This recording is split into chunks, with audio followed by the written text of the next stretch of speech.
Henry Ratulangi, petani milenial, duta petani milenial di Kabupaten Minas Tenggara. Apa kabar, Hen? Kabar, puji Tuhan sehat. Bagaimana ini usaha yang sementara dijalankan? Usaha kalau usaha ya untuk saat ini lancar. Oh. Ya kalau saat ini lancar karena biasa kan usaha pertanian kan kadang naik, kadang turun. Oh, iya. Jadi untuk saat ini lancar, no. Lalu kan pernah berangkat ke Jepang, Kang. Boleh berapa lama itu, Hen? Kurang lebih ada sekitar 8 bulan. Lah, lama, Kang. Kira-kira apa yang Anda dapat atau DP pelajaran yang Anda dapat dari sana? Kalau pelajaran di sana selain pertanian, orang di sana itu kan ada belajar pertanian, budidaya pertanian. Jadi selain pertanian, dorong kehidupan di sana juga orang pelajari, etika dan lain sebagainya. Oh, itu sekarang jadi main ya? Tadi dinas itu. Dinas di mana namanya itu? Tomohon. Oh, baku jauh, Kang. Misalnya kalau baku jauh Bang ini kira-kira tahan nih. Tukang ngapain? Paling kepala atas, kepala bawah, sudah tenang. Sudah aman-aman. Marian, ini ada beberapa pertanyaan yang kita rangkul satu kali dari netizen, orang minta kandang. Apa ini? Ini yang Tondo mau bahas secara detail, Dang. Mari sebelumnya kita mau tanya dulu, Hen. Boleh nggak jelaskan sedikit, Dang, tentang duta petani milenial itu seperti apa? Baru apa yang bikin latar belakang Anda boleh mau pilih, Dang, khususnya di Minas Tenggara ini sebagai duta petani milenial. Kalau duta petani milenial, orang itu kan duta petani milenial dan duta petani andalan. Oh, iya. Jadi duta petani milenial satu organisasi, cuma kalau yang milenial itu biasanya kan yang 19 sampai 39 tahun di umur. Oh, iya. Baru yang andalan 40 ke atas sampai 60 itu dibentuk pemerintah pusat melalui Kementerian Pertanian. Oh. Jadi DP tujuan pembentukan duta petani milenial ini dan duta petani andalan itu untuk pengembangan SDM pertanian. Karena kan ini SDM pertanian ini kan orang lihat nih sekarang ini banyak yang orang anak muda sudah mau terjun di dunia pertanian. Iya, memang kita juga jaga dia, apalagi di pasan ini, aduh. Nah, kita dapat data dari Kementerian Pertanian itu 34 juta masyarakat petani kalau nggak salah. Iya. 70%-nya itu, mohon maaf, lanjut usia. Nah, DP alasan karena tentu ini produksi dan produktivitas pertanian kan selamanya orang mau bergantung pada orang tua. Ya, betul. Perlu ada pengembangan SDM, perlu orang rangkul itu anak muda untuk terjun di dunia pertanian. Jadi itu yang menjadi dasar Kementerian Pertanian bentuk orang untuk boleh merangkul anak muda di minimal kampung sendiri lah. Iya, betul. Minimal orang mesti bergerak di kampung sendiri dulu baru keluar. Untuk sekarang apa DP program yang sudah dijalankan ini? Kalau program dari torang itu kan karena dibentuk oleh pemerintah, jadi melekat dari program pemerintah, terutama dalam hal ini Kementerian Pertanian. Cuma kalau ada program-program internal dari torang secara nasional banyak. Ada kerjasama dari berbagai pihak swasta maupun pemerintah, lembaga pemerintah. Kalau khusus di Minas Tenggara, kalau untuk yang duta petani milenial dan duta petani andalannya atau DPM, DPA, Iya. Sulut ada 34 orang yang terpilih. Kondi Mitra ada 3 orang, salah satu kita. Cuma yang terpenting itu bagi orang itu kan bukan apa yang orang dapat, tapi apa yang sudah yang nanti orang mau kasih di forum masyarakat terutama. Nah, kalau untuk program khusus yang di Mitra, jadi orang sebanyak yang orang rangkul tuh anak-anak muda untuk ya budidaya pertanian, batanang apa segala macam. Ada yang bentuk kelompok tani, dikukuhkan, ada yang masih berproses. Cuma kalau dari kita sih ya berproses dulu, baru nanti orang kukuhkan sebagai kelompok tani. Soalnya kan biasanya kan kalau mau bikin kelompok tani, DP tujuan bantuan, selalu bantuan. Itu yang pertama. Terus yang kedua, orang juga salurkan, merekomendasi orang petani-petani binaan di Mitra untuk mengakses KUR, kredit usaha rakyat pertanian. Dan sampai saat ini ada kurang lebih 20 petani kalau nggak salah, 200 juta lebih yang sudah cair. Untuk budidaya pertanian itu baik tanaman pangan, horti, milu, apa segala macam. Berarti itu memang sudah menjadi program dari DPM, DPA. Oh. Cuma tetap orang kan berkoordinasi dengan pemerintah, baik pemerintah pusat, kementerian, pemerintah provinsi dan kabupaten. Kayak pernah sampai anak boleh boleh mau ada dong sebagai apa duta petani milenial. Apalagi ini langsung dari kementerian, sungguh luar biasa. Masyarakat Pasan, guys, dia boleh masuk di Ya, kementerian, langsung dapat SK dari kementerian. Suatu kebanggaan bagi orang masyarakat Pasan. Boleh ada petani milenial, anak-anak muda. Jadi usahakan anak-anak muda di Pasan bukan cuma di Pasan mitra khususnya. Lebih semangat. Masa dia boleh kontranin boleh iya tuh. Kira-kira gimana itu ya? Sampingan boleh mau tak pilih dong. kalau torang bukan cuma kita, torang itu terpilih bukan torang mengajukan diri. Tapi enggak tahu dari segi penilaian dari awalnya kan dari kabupaten. Oh, iya. Kabupaten yang merekomendasi torang kegiatan-kegiatan di lapangan bagaimana, DP skala usaha bagaimana, terus DP bagaimana torang keterlibatan untuk mau rangkul itu anak-anak muda untuk terjun atau bakobong pas segala macam. Iya. Itu dari kabupaten orang rekomendasi untuk ikut seleksi. Kita lihat kaget-kaget kurang kaget sudah dapat telepon. Jadi itu orang seleksi, wawancara apa segala macam, baru ada juga yang dapat kobong, lihat orang berusaha, baru ya tapi no. Cuma kan tuh itu yang tadi bilang tadi dang, bukan karena yang penting for orang bukan apa yang orang sudah dapat dang. Kan ini nak bayar, nak ada gaji orang, cuma swadaya. Jadi yang penting bukan apa yang orang dapat, duta apa segala macam, tapi apa yang sudah nanti orang mau kasih for masyarakat, mitra khususnya. Sadis. Apalagi ini guys, duta mana ada usaha petani juga. Petani aktif bukan petani ini tidak aktif. Jadi memang orang mesti mengajak siapa tahu orang pe duta petani milenial ini menurut dia mengajak ke teman-teman pemuda-pemudi kalau ada niat batani aduh mau bagian di rumah sana kemarin tahu apa. Yo tuh lebih baik orang suwatani. Betul. Nah, kemarin ada ini dia. Apa ini? Memang ini kita sebagian dang itu orang yang sempat diskusi dengan kita dang. Mar karena ini dang nganakan sebagai duta petani milenial di Nusa Tenggara. Kira-kira apa yang sudah ngana bikin dang di mitra ini dia sebagai duta petani? Kalau yang orang bikin lupa kita bilang tadi orang kan program itu mengikat pemerintah. Oh iya. Ini program apa segala macam. Cuman ada juga yang program internal secara organisasi. Itu yang tadi kita bilang bagaimana orang ajak tuan anak muda, baru ada program KUR dan lain sebagainya itu. Marhen, apa ini yang bikin melatar belakang ini sampai orang petani ini anak maju-maju sampai sekarang? Bukan anak maju, mungkin kalau di lain mungkin maju. Mar Padahal kita pandang, padahal banyak bantuan dan terima. Itu padahal banyak bantuan. Mar. Dan satu lek, Wak. Yang kan tuh harga komoditas pertanian, hasil pertanian itu kan kadang turun, kadang naik turun. Naik turun. Kalau menurut kita banyak memang yang sudah dapat bantuan tuh. Mau itu bantuan bibit, pupuk, walaupun pupuk lebar bermasalah. Alsintan, yang lain-lain tentang sarana prasarana pertanian tuh. Bicara pupuk, lupa baru-baru ini isu yang berkembang nih, bukan kita memang ada jaga baba beli pupuk dan cuman ada yang berkembang soalnya katanya pupuk orang bilang pupuk palsu. Itu kira-kira bagaimana itu? Kalau pupuk palsu kita kurang tahu ya bagaimana. Cuma kalau membedakan, tolong masih beda dan pupuk palsu yang asli. Dia ada nomor terdaftar di Kementerian Kalam. Biasanya kan kalau produk pertanian mau pupuk atau apa segala macam itu harus mesti daftar toh. Jadi dia ada nomor seri no. Kalau nggak pandangan ini kan orang lihat orang petani banyak yang rugi itu.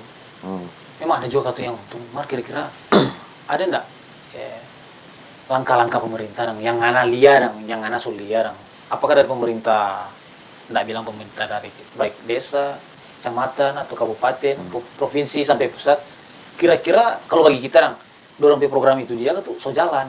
Cuman kira-kira bagaimana Kalau mau lihat program pemerintah, memang kan tuh banyak yang dari dulu. Kita tahu nih pertanian ini dia. Yang kita tahu bantuan. Lupa kita bilang tadi, tuh pupuk apa segala macam, bibit. Cuma menurut kita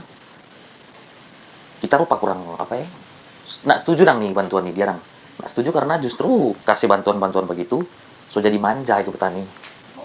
Jadi manja giliran ada bantuan, nak tanam. Iyo. Karena bantuan itu kan for petani yang kurang mampu. Jadi kasih bantuan Cuma kalau mau terus-terus kasih bantuan ini kan ya orang tak biasa kan, biasa di sini kalau batanang kalau nggak ada bantuan nak batanang. Terus kalau misalnya hasil panen yang banyak apa segala macam. Iya. Panen kemarin dapat berapa sekian juta. Jarang ada petani yang mau sisipkan dari modal full batanang berikut. Jadi langsung habis. Langsung habis serta mau batanang berikut, pembataria lagi. Oh, petani miskin apa segala macam. Memang ini salah pemerintah, cuma orang juga tidak sepenuhnya kan mau kasih salah pada orang. Ya, betul. Dari orang pediri juga karena pertanian itu kan ada dari manajemen nang ator. Cuma kalau menurut kita tuh orang petani itu miskin, orang petani itu gagal bukan karena hama atau penyakit tanaman, bukan karena gaya makan apa segala macam, bukan. Itu teknis. Iya. Cuma menurut kita sistem. Sekarang kan kadang naik, kadang turun. Iya. Rica ini misalnya buat orang kan rica mahal. Sama pakai rica. Iya. Baru ada instruksi dari pemerintah biasanya kan.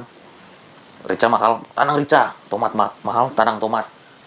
Justru orang seharusnya mesti lihat apa nama kalau hukum ekonomi. Permintaan pasar dengan jumlah produksi itu. Ya, betul. Siapa mahal? Orang permintaan misalnya 100 ton. Yang mampu diproduksi petani cuma 30. Berarti ada 70 dari selisih. Iya, selisih. Otomatis mahal karena cuma sedikit kan tuh. Begitulah sebaliknya kalau misalnya permintaan 100 ton. Produksi 150. Banyak tuh. Jadi murah biasanya begitu. Jadi orang mesti ada sistem yang mau atur supaya kan tuh ya setidaknya meminimalisir itu fluktuasi harga. Kan Naik turun begitu dong. Rupa ini dong tuh. Kan baru-baru ada, kalau nggak salah dong, baru-baru kan ada reses dewan tuh ini. Kira-kira dong, mohon maaf sebelumnya dong tuh ini. Maksudnya ini kan kita cuma mau tanya kan tuh, ya bagus saling tukar pikirannya tuh. Apakah itu orang mau dengar lewat orang video ini tuh, atau nyanda ya nanda jadi masalah dong. Yang penting orang inspirasi, orang so boleh mau sampaikan di sini dong. Memang di sini kan tuh kan rupa reses begitu dong. Pastinya kan tuh aspirasi itu tampaknya dong bilang kalau kita pemahaman dong. Reses begitu kan tempat untuk menampung aspirasi rakyat dan itu. Cuman kita juga lihat ini reses-reses sekarang kan ya jaga undang seakan-akan rupa cuma satu jaga begitu. Karena tahu itu keterwakilan dari mana. Cuman yang ini kan kamu tanya dong. Bagaimana menurut Nana Hen? Ini perannya anggota dewan sebenarnya yang ya khusus di pertanian. Apakah petani? Dorang berpihak ke petani kah atau enggak atau bagaimana? Kalau yang reses dewan kok kita kurang tahu baru-baru ada reses dewan. Cuma biasanya kan dari desa kasih tahu tuh. Oh ada reses dewan hari begini. Pas segala macam. Memang tuh yang namanya reses dewan itu kan mau tampung aspirasi masyarakat. Tampung aspirasi masyarakat. Kalau orang mau bawa di rapat dang. Cuma tuh orang mesti sadar tuh orang apa yang orang kasih masuk usulan-usulan itu kan enggak semua mau tercover. Tapi intinya kan tuh setidaknya boleh tersampaikan boleh nanti mau kasih masuk tapi anggarkan nih tahun atau tahun depan dan seterusnya tuh. Cuma ya kalau menurut kita tuh memang banyak yang baik pemerintah, dewan juga termasuk yang bikin ada pekerjaan yang orang ada kontribusi buat orang pertanian masih maju tuh petani. Cuma tuh orang sadar artinya sebagai petani, masyarakat petani ini boleh orang cuma mau bergantung pas 1-2 orang. Kalau orang anggap ya orang mampu untuk bagaimana orang boleh menyuarakan apa segala macam ya kita mesti bergantung pas 1-2 orang. Kalau kita mau nilai kan tuh memang banyak yang orang backing, cuma janganlah orang masyarakat mau bergantung terus Pak. Iya. Tapi setidaknya orang menyuarakan aspirasi.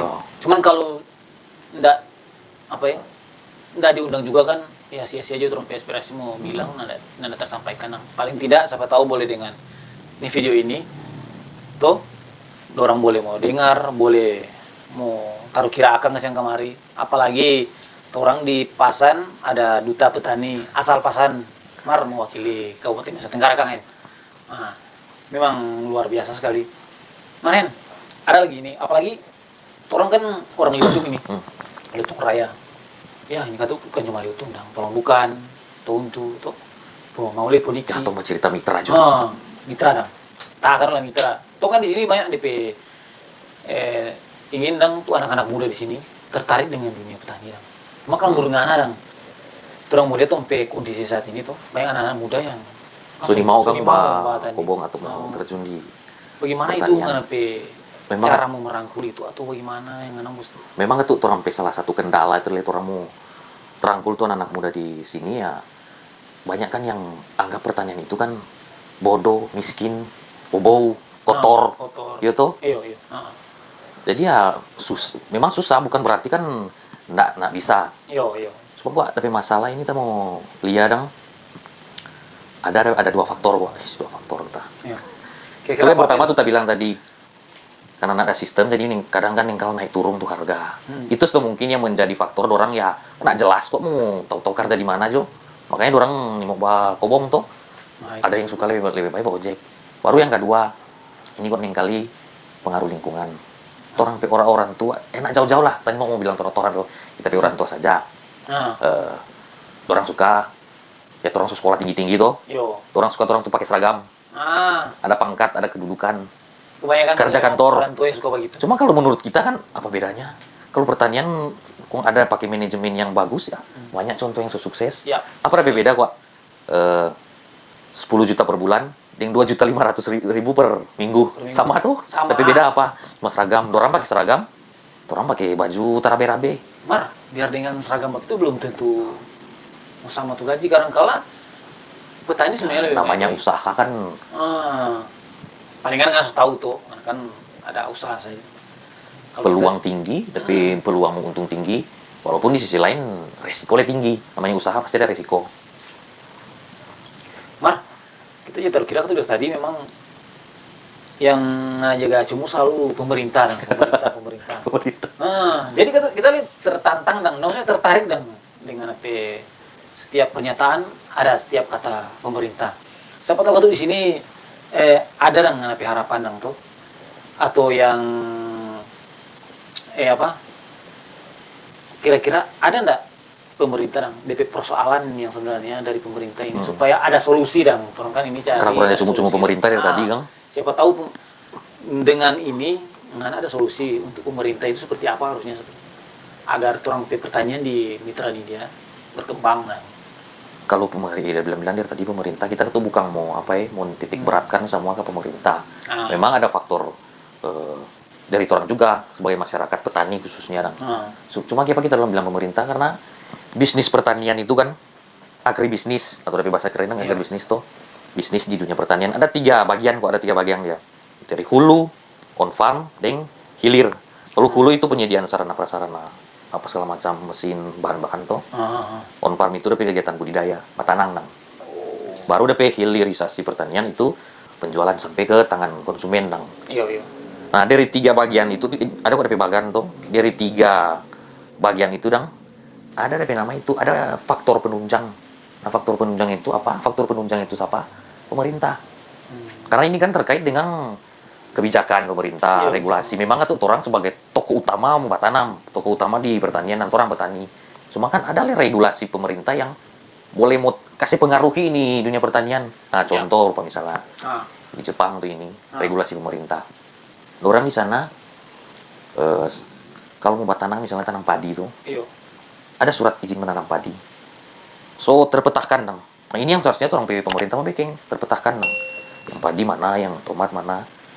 Milu yang mana segala macam dia tanam padi kalau dia mau tanam selain padi karena dia izin kan mau padi polisi mau loku itu yang bikin orang harga stabil di sana itu yang seharusnya kan orang di sini ya regulasi pemerintah mesti begitu jadi kita bilang tuh tadi bukan orang petani gagal bukan karena tugai aja makan tuh tanaman mar sistem cuma sistem gua sederhana dari sistem tuh dia supaya ke depan stabil tuh harga petani so mandiri, so nak lagi mau minta bantuan, boleh tuh bantuan tuh dia mau bikin gang jalan atau apa jalan kobong tapi jalan kobong kan sampai ini dia kan belum bikin. Memang kita juga merasa tertarik sekali lupa ini harusnya itu tuh jalan-jalan kobong itu kalau kita mesti bikin supaya kalau boleh tuh alat mau masuk di teras lebih bagus. Nggak pernah cilak, tak pernah taruh buku karena ini kan memang banyak kejadian bukan cuma di Pasanang. Nah salah satunya juga kan memang ya kita keluarga juga ada terima bantuan begitu alat pertanian kompas turun di teras nggak ada DP biasanya kan kita tahu Pak bilang tadi kalau di Jepang dan ini bukan mau bandingkan tapi apa salahnya orang tiru DP kebaikan itu DP sistem tuh dia. Di situ kalau kita ya lihat kalau apalagi kita kan suka yang lihat YouTube. Biasanya ada orang kalau di luar negeri itu macam Jepang yang kita pelajari dan sempat diskusi. Ada DP jalan yang memang khusus. Alat mau turun. Nah, ini juga saran kata memang dari Torong P. Salah satu itu infrastruktur. Orang kasih bantuan mesin apa segala macam. Boleh masuk tuh mesin di teras. Itu masalahnya. Jadi kan itu mesti DP faktor-faktor pendukung dan faktor penunjang penunjang supaya turun P petani le. Seringkali dah ada alat, aduh mau bikin apa ini? Mesti turun bagaimana ini? Lewat kuala apa nah ya. Jadi ada kalau kita juga memberikan saran juga kalau boleh kasih bantuan itu yang memang melihat faktor lingkungan dan turun lingkungan untuk petani ini seperti apa. Jangan turun cuma sekedar kasih, ternyata mubazir. Ngerbakarat tuh di rumah. Ngerbakarat di rumah taruh tuh. Memang itu Mereka punya nak bakarat, ada lagi kita mah ada pakai. Itu kan aja pakai terawat terus dan Marhen. Ini apa harapan ke depan sebagai duta petani milenial yang mewakili Kabupaten Nusa Tenggara ke depan seperti apa? Khususnya di Kabupaten Nusa Tenggara ini DP petani seperti apa? Kalau harapan ke depan ya tentu orang suka orang dunia pertanian ini bagus dengan adanya satu sistem toh. Jadi ada pemetaan kok sebenarnya seharusnya petani A sepisa apa segala macam supaya stabil orang kan ini tuh mau bahas kok. Orang itu kan ada data statistik. Misalnya di Mitra atau daerah A DP kebutuhan beras berapa ton. Itu yang orang kejar sesinkron itu bilang tadi antara demand dan supply. Permintaan pasar deng jumlah produksi. Itu yang orang mesti kejar berdasarkan data statistik. Ada kan apa itu kantor apa itu? Badan statistik. Berdasarkan di situ Jono. Supaya kan tuh ada itu mau cuma ya sebagai harapan itu semoga ya boleh mau begitu supaya orang pertanian ini boleh mau maju, berdaya saing, dan orang petani juga boleh mau maju, boleh mau mandiri, tergantung bantuan, dan modern. Manfaatkan itu teknologi. Jadi mandiri, maju, modern. Itu 3 kata for orang petani. Mantap. Itu Jo. So cukup orang bincang-bincang ini dia nih. bikin kopi nih. Nanti kalau kelar video gua mau ngopi. Oke, sampai di sini Jo orang bincang-bincang nih. Karena nanti orang bakal apa lagi di bincang-bincang selanjutnya atau podcast selanjutnya mungkin masih ada yang orang mau bahas. Nanti di episode selanjutnya. Hen. Oke. Dan sampai sini Jo. Orang bincang-bincang ini guys. Jadi terima kasih ikuti terus kita podcast kali ini bersama Henry Ratulangi sebagai duta petani milenial di Kabupaten Nusa Tenggara. Kalau video ini merasa bermanfaat, jangan lupa like, comment, subscribe. Itu Jo. Oke guys, thanks, God bless.